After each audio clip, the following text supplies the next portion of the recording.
அக்கா பசிக்குதுல, அம்மாவை சீக்கிரமா செய்ய சொல்லுக்கா. சொல்றேன். மா பசிக்குதுமா, சீக்கிரம்.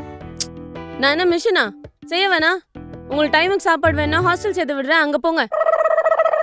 டைமுக்கு சாப்பாடு போடுவாங்க. பசிக்குது தானடா சொன்னேன், அதுக்கேண்டா ஹாஸ்டல் வரைக்கும்லாம் போறாங்க? நானும் பசிக்குதுன்னு சொல்லி பார்த்தேன், என்ன திட்டினாங்க.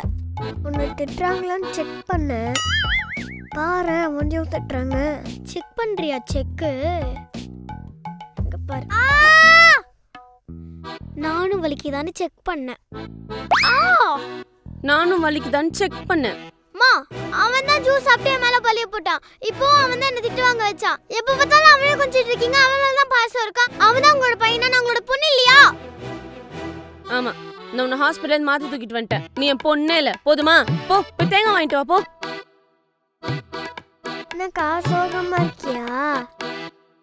வருத்தப்படாத.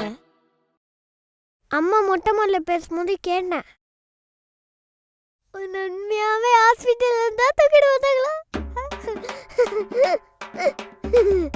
டேய் அடி வாங்க போற நீ. இன்னும் கடைக்கு போலியா நீ? என்ன மட்டும் தான் வேலை வாங்குங்களா? தூ இங்க இருக்கானே, இவனெல்லாம் வேலை வாங்க மாட்டீங்களா? ஏன்னா உன்னதான் ஹாஸ்பிட்டல்ல இருந்து எடுத்துட்டு வந்தாங்க.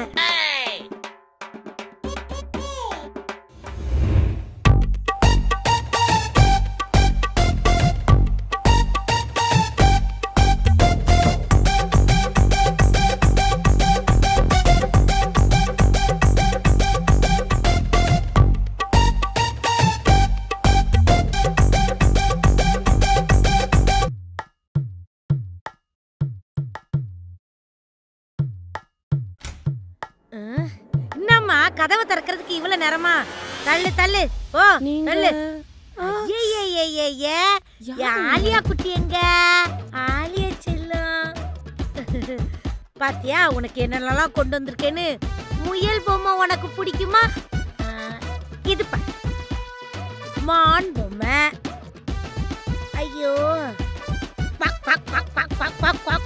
வாத்து பொம்மை.